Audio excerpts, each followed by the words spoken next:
Father Sebastian भी हैं।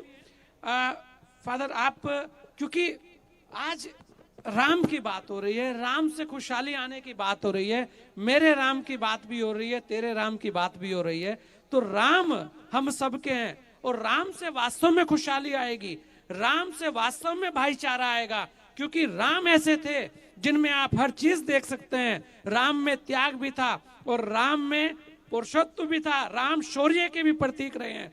क्या कहेंगे आप महाराज जी? जी, मैं ये समझता हूँ, मेरा सौभाग्य है इस भगवत भूमि में, यहाँ पर भगवान राम और पहला दिगंबर ऋषभदेव का भी जन्म स्थल है। इस पुण्य भूमि में आने के लिए इन संतों के साथ उनको प्रणाम करते हुए दो शब्द कहने के लिए टीवी नेटवर्क 10 और हमारे भारतीय सर्वधर्म संसद ने, विशेषकर हमारे गुरुजी सुशील जी महाराज ने हमें एक मौका दिया है। ये हमारा सौभाग्य है। पूरे हिंदुस्तान, पूरे विश्व इस भगत भूमि में आने के लिए तरस रहे। ये कल मक्का और रोम जैसे एक बड़ा पिलग्रिमेज, एक बड़ा सेंटर बनेंगे, आध्यात्मिकता का एक जगह बनेंगे। भगवान राम, आपने पूछा, राम एक व्यक्ति नहीं। आप लोग बार बार राम बोलते समय मैं सोचते क्यों राम राम बोलते, भगवान क्यों नहीं बोलते? ये भगवान है। भगवान किसी धर्म का, किसी कास्ट का, किसी क्रीड का नहीं होता है, हम सभी का होता है। समय समय पर पृथ्वी पर भगवान इसलिए आते हैं। राम, ज्यादातर लोग बोलते हैं रावण की हत्या के लिए नहीं आया, एक मर्यादा का राज्य बनाने के लिए, एक मर्यादा का शासन दिखाने के लिए, एक मर्यादा का आदर्श देने के लिए। आज विश्व को मर्यादा की जरूरत है। अब परिवार में देखिए विभिन्नता है, प्रॉब्लम से, पूरे विश्व में शांति है। तो मर्यादा पुरुषोत्तमन अपने त्याग द्वारा, अपने मर्यादा का पाठ पढ़ाते हुए विश्व के लिए एक आदर्श बनेंगे। तो हम विश्व को बहुत गुरुओं को दिए, इसलिए हम विश्व गुरु है भारत। तो ये जब भगवान के एक नेशनल मोनोमेंट या टेम्पल बनेंगे यहाँ पर, पूरे विश्व के लिए मर्यादा का लेसन सिखाएंगे। लेकिन फादर, बहुत सारे लोगों को विश्व गुरु जो भारत का बनना वो शायद दिख नहीं रहा है या शायद पच नहीं रहा है। उनको भी कुछ सीख दीजिए कि ये जो भारत है, ये राममयी भारत है, भगवान राम का भारत है। ये विश्व गुरु तो बन के रहेगा। आज भी विश्व गुरु है, कल भी विश्व गुरु था और आगे भी विश्व गुरु रहेगा। जी फादर। जरूर रहेंगे, क्योंकि प्रभु यीशु मसीह आए थे इस पृथ्वी पर स्वर्ग राज्य बनाने के लिए। भगवान राम आया था राम राज्य बनाने के लिए। तो वो राज्य कौन रोक सकता है? ना आप रोक सकते, ना मैं रोक सकता। तो इसलिए 500 साल के बाद केवल लोगों के मन में, लोगों के जीव पे था भगवान राम।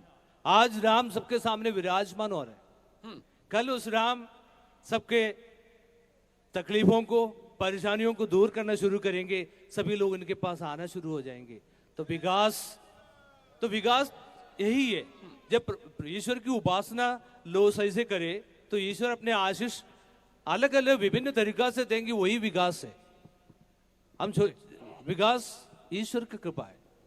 इसलिए भगवान हमेशा अवतार इसलिए करते थे, जब पृथ्वी पे उनकी जरूरत होते है तो लोगों को समझाने के, मेरे साथ मुझसे ही। जैसे भगवान कृष्ण ने क्या सिखाया? निष्काम कर्म सिखाया। जब आप निष्काम कर्म शुरू करेंगे कि आप विकास का शुरुआत नहीं करेंगे।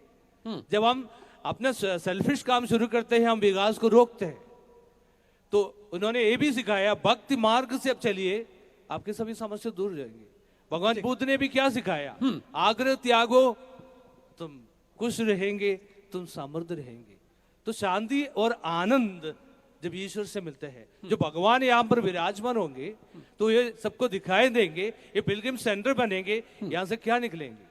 तो फादर, आज क्योंकि आपने एक इतनी अच्छी व्याख्या दी है कि इतने सारे लोग हैं मंत्र मुग्ध होकर सुन रहे हैं, मुझे लगता है कि कुछ उन लोगों को भी सुनना चाहिए कि वास्तव में भारत का जो व्यक्ति है वो क्या चाहता है। भारत के व्यक्ति के जो दिल में है, वो जो आप बता रहे हैं, वो चाहता है।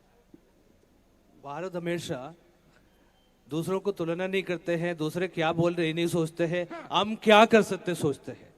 हाँ। तो भगवान ने भी हमें ये सिखाया, भगवान कृष्ण ने ये सिखाया, तुम्हारे काम से क्या हो रहे उसको मत देखो। हाँ। तुम सही दृष्टि से काम करिए। जब हम ऐसा करना शुरू करिए, आज पूरे विश्व में भारत बसने शुरू हो गया।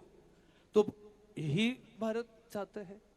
हम किसी के साथ युद्ध नहीं करते हैं, लेकिन हम अपने दिमाग द्वारा, अपने भक्ति द्वारा, अपने आध्यात्मिक द्वारा हम हमेशा विश्व का गुरु रहेंगे, आगे बढ़ेंगे। देखिए ये बड़ी बड़ी बात है।